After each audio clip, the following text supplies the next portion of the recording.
5:47 a.m., February 28, 2026. Persian Gulf, 60 miles southwest of Bushehr, an F-35C. Lightning II, called Sign Reaper 1, was heading back to USS Abraham Lincoln after a scouting flight along the Iranian coastline. The pilot, a lieutenant, commander with over 200 combat missions.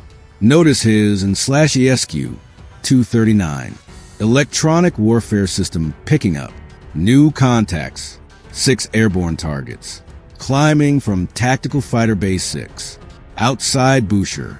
Classification, F-4 Phantom II, 6 Iranian fighters, heading straight toward his position, 6 fighters against 1. In any earlier time of air combat, those chances would be deadly, but this was not an earlier time. The Phantom pilots were about to learn that 60 years of technology doesn't close a gap, it makes an abyss. The F-4 Phantom II represents a living link to a different Iran. First flight in 1958, the Phantom became the top American fighter bomber of the Vietnam War. In the 1970s, the Shah of Iran bought 225 F-4s, making the Iranian Air Force one of the most fearsome in the region. Then came the 1979 revolution. Overnight, Iran lost American support, spare parts, and technical expertise. For 47 years, Iranian mechanics and engineers have kept about 30 Phantoms flying using black market parts, reverse engineering, and mechanical creativity that is almost art. The maintenance truth is brutal. Cannibalization. When one F-4 becomes 2, damage to fly, it gets stripped completely. Hydraulics, avionics, structural parts, anything to keep others flying. Iranian engineers have reverse engineered critical parts using 3D printing for components that would normally be replaced. The J-79 engines have been taken apart and rebuilt so many times that few still have original General Electric parts anymore. They are mixes of Iranian machine components, scavenge bearings, and hand-fitted turbine blades. Every flying F-4 in Iran is a Frankenstein built from the bones of 5 dead brothers. The F-4E specifications show its time. Capable of Mach 2.2, powered by 2 J-79 turbojet engines, equipped with an APQ-120 analog radar with a detection range of about 60 kilometers against fighter-sized targets, armed with AIM-7 Sparrow missiles or Iranian-made. For 90 copies, a 20mm M61 Vulcan cannon, and various bombs. The pilots flying these aircraft are skilled. Many have logged thousands of hours in the Phantom and know every sound the J-79 makes, every vibration that warns of trouble. But their radar sees the world through a keyhole. The F-4 was amazing in 1965. In 2026, it is a museum piece with a pulse. The F-35C Lightning II represents everything the F-4 is not: a 5th-generation stealth fighter with an /APG-81 AESA radar that can detect targets beyond 150 kilometers, and an /ESQ 239 Barracuda electronic warfare system giving 360 degrees awareness of all electromagnetic emissions, and an /AQ 37 distributed aperture system, 6 infrared cameras, making full spherical situational awareness, letting the pilot literally see through the aircraft. Internal weapons bays remove external stores, reducing radar signature. The F-35's radar cross-section is about the size of a marble. The F-4's radar cross-section is about 6 square meters, the size of a small truck. Fighting an F-35 and an F-4 is like hunting a submarine with a fishing rod. You can be the best fisherman alive. It doesn't matter. The F-4's radar could detect an F-35 at about 12 miles. Under perfect conditions, the F-35's radar could detect an F-4 at over 150 miles. 1 pilot sees everything. 6 pilots see nothing. That is the whole story of what happened next at the IRGC Air Defense Command Center outside Bushehr. A radar operator called out the contact at 5:30, single airborne target bearing, 215, range 110 kilometers, altitude 25,000 feet, heading southwest. Classification: American fighter, probable F/A-18 or F-35. The duty officer and IRGC colonel studied the display. 1 aircraft alone, far from the carrier group. This was not the usual standoff reconnaissance. This was a chance. He reached for the secure phone to Tehran. We have an isolated American fighter within intercept range. Request authorization to engage. The response came within 90 seconds. Authorize. Make it count. This was more than a tactical chance. This was a political must. Iran needed to show that its Air Force, flying decades, old American jets, could still challenge the world's most advanced military. That courage and skill could beat a technology gap. The scramble order went to tactical fighter. Base 6, 6 F-4 Phantoms received. Immediate launch clearance. The formation commander, call sign Samorg lead, was a colonel with 30 years flying the Phantom, including combat during the Iran-Iraq War. He walked his aircraft, doing the pre-flight inspection. He'd done thousands of times. Under each wing, 1 Fakor 90 missile, an Iranian reverse-engineered copy of the AMRAAM-7 Sparrow, built from smuggled components, and domestic manufacturing. In the nose, an M61A1 Vulcan cannon with 600 rounds of 20 millimeters ammunition. He knew the odds. An F-4 against an F-35 was technological suicide, but 6 F-4s against 1 F-35. That was the best chance Iran would ever get. He climbed into the cockpit, started the J-79 engines, each rebuilt so many times the maintenance logs read, like archaeological records, and taxied for takeoff. The 6 F-4s climbed to 30,000 feet and split into 3 pairs, running a classic bracket intercept. Samorg 1 to 2 coming from the front, Samorg 3 to 4 from the left side, Samorg 5 to 6, sweeping wide to attack from behind. The radar screen showed empty sky. The F-35 was invisible to their systems, but ground-based radar was tracking the target and giving spoken guidance. Target bearing 220, range 80 kilometers, closing. The Phantom sped up to intercept speed. In the F-35 cockpit, Reaper 1 saw everything on his helmet. Mounted display, 6 green diamonds showing the F-4s, each tagged with altitude, speed, and heading. He watched them split into pairs and understood their plan right away. They were setting up an intercept bracket, trying to trap him from different angles. He keyed the radio. Lincoln Reaper 1, 6 bandits, Phantoms bearing 040, range 120. They're setting up an intercept bracket. Request, weapons free. Reaper 1, weapons free. Engage at discretion. The pilot did not speed up, did not dodge, just kept flying straight toward the Iranian formation, because you don't need to evade an enemy who doesn't know you exist. He picked his first target, Samorg 5, the rear pair coming from his 6 o'clock. Simple logic. Remove the rear threats first so the front pair stays unaware of losses as long as possible. At 552, range 60 nautical miles, Reaper 1 opened his internal weapons bay. The bay door cycled open for 8 seconds. 1 a.m., 1:20, AMRAAM dropped from the rail. Rocket, motor lit, bay door closed. The F-35's radar cross-section barely changed. The missile flew for 45 seconds. SAMORG 5's radar warning.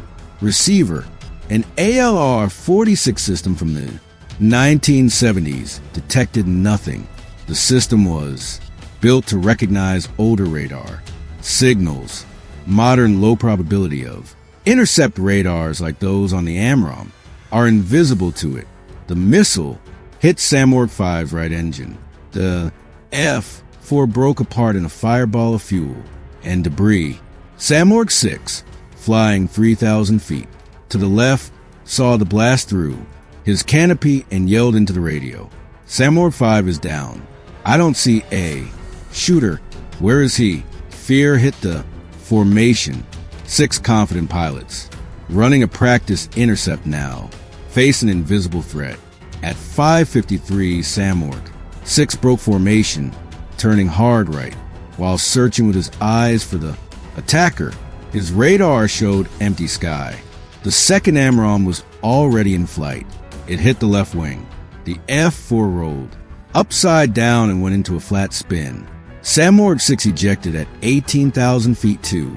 Phantoms down in 90 seconds. SAMORG lead transmitted all aircraft full radar power. Find him. 6 and /APQ 120 radars went to maximum output, sweeping the sky. They found nothing. The F-35 stayed invisible. At 5:54, SAMORG 3 started wild evasive moves, throwing his aircraft into barrel rolls and dropping infrared flares despite having no sign of a missile launch. He was dodging blind, hoping to break a lock that might exist. The third AMRAAM hit his tail section. The pilot ejected safely. At 5:55, SAMORG 4 saw his wingman's parachute open and made a choice. Survive. He shoved the throttles to maximum afterburner and turned toward the Iranian coast, quitting the intercept. Reaper 1 tracked him with ease. The fourth AMRAAM hit the fleeing F-4 from behind. 4 down. Reaper 1's and /ASQ 239 system was listening to Iranian radio calls. The encrypted tactical frequencies could not be read, but the clear voice channels carried everything. A translator aboard USS Lincoln listened live, giving running notes over the tactical net. In his headset, the F-35 pilot heard pieces, panicked, voices speaking Farsi, overlapping, calls. The strain as pilots realized they were being hunted by something they could not see. For a moment, he felt the human truth. Experienced pilots doing their jobs, following orders, not knowing they were already dead from the moment they took off. Men who had spent decades mastering an aircraft that was outdated before they were born. Then he refocused. War is not about fairness. At 5:56 ground, control was screaming over the radio. Abort, abort, return to base. Immediately. Too late for SAMORG 2. The 5th AMRAAM found him while he was still processing the order. 5 down. SAMORG lead was alone. 6 aircraft to 1. In 4 minutes, the colonel made the only choice left for a warrior who refuses to die while running. He turned straight toward the threat's bearing and pushed to maximum speed. If he couldn't shoot what he couldn't see, he would at least face it. His ancient and /APQ 120 radar swept the sky ahead. Empty, empty. Then, for half a second, a contact. A weak return. 11 miles, bearing 185. Gone before he could lock. He saw a ghost. For half a second, the radar showed something at 11 miles. Then nothing. He pushed the throttles forward, aimed his nose at where the contact had been, and waited. At 5:58, SAMORG lead saw a Flash, the rocket motor of an AMRAAM, launching from a point in space. His eyes saw as empty sky. He pulled hard left, using every counter measure he had. The missile followed through the flares and hit his fuselage between the engines. The Phantom tore apart in the IRGC Air Defense Command Center at Bushehr. Silence. The radar operator stared at his screen where 6 friendly contacts had been 8 minutes earlier. Now nothing, just empty sky and the single American aircraft continuing southwest as if nothing had happened. Officers traded glances. Nobody spoke. The colonel who had called Tehran 15 minutes earlier with confidence, reporting an intercept. Chance, 6 fighters against 1. Now had to make a second call with different news. 6 pilots dead or missing. 1/5 of Iran's working Phantom fleet gone in the time it takes to breathe. If you were Sam Orgleed, 30 years of experience, 6 aircraft under your command, and your targets were vanishing one by one to a weapon you couldn't see, couldn't detect, couldn't dodge, would you turn and run? Or would you do what he did? Fly straight into the dark, hoping to see your killer before the end. 8 minutes, 6 AIM-120s, 2 ZD missiles, 6 targets, 6 hits, 100% kill rate. The F-35 was never detected, never tracked, never targeted. Reaper 1 turned south toward the Lincoln and transmitted. 6 bandits splashed. Winchester, RTB, at 6:10, 8F divided by a -18E Super. Hornets and 2 EA-18G Growlers launched. From USS Abraham Lincoln, targeting tactical. Fighter Base 6 Bushehr, the airfield where 6 F-4s had departed 35 minutes earlier. At 6:20, the Growlers activated there. And /Yelq 249, jamming systems flooding Iranian air. Defense radars around Bushehr with electromagnetic noise. The screens turned white with static. At 6:25, the Super Hornets launched AGM-8080 HARM anti-radiation missiles. 3 Iranian radar sites detected the missiles 2 seconds before impact. All 3 radars destroyed. At 6:30, AGM-154C, JSOW glide weapons hit the runway, aircraft shelters, and parking aprons at TFB-6. 4 F-4 Phantoms that had not joined the intercept attempt were destroyed on the ground. 1 hardened aircraft shelter took a direct hit from a JSOW carrying Blue 108 submunitions inside that shelter, and F-4 with wings removed for maintenance, surrounded by metal shelving units, holding carefully sorted parts, hydraulic actuators, avionics modules, engine components hand-machined in. Iranian workshops. On the concrete wall, faded and smoke-stained, hung a photograph from 1975, the Shah of Iran standing beside a shining new F-4E fresh from the factory, American and Iranian flags in the background, mechanics in crisp uniforms, 50 years of history in one image. The JSOW pierced the reinforced roof. The shelter exploded. When the smoke cleared, nothing remained but twisted metal and concrete dust. From the pride of an empire to rubble in a concrete box, the arc of half a century ended in fire. Maintenance hangars, holding 47 years of gathered spare parts, scavenged components, reverse engineered assemblies, black market acquisitions went up in flames. Decades of mechanical creativity erased. In minutes, at 6:35, fuel storage tanks blew up in secondary explosions that threw fireballs 300 feet high. At 6:40, all American aircraft recovered aboard. Lincoln, mission duration 30 minutes. Iran had spent 47 years keeping 30 Phantoms flying through resourcefulness and determination. In 35, minutes, they lost 10, 6 in the air, 4 on the ground, 1/3 of the operational fleet gone, battle damage. Assessment, Iranian losses, 6 F-4 Phantom II destroyed in aerial combat, 2 pilots ejected and were recovered by Iranian search and rescue. For killed in action, 4 F-4Es destroyed on ground. At TFB-6, airfield rendered, non-operational with a cratered runway and destroyed support facilities. 3 air defense radar sites destroyed. American losses, 0 aircraft, 0 damage, 0. Casualties, F-35C munitions expended.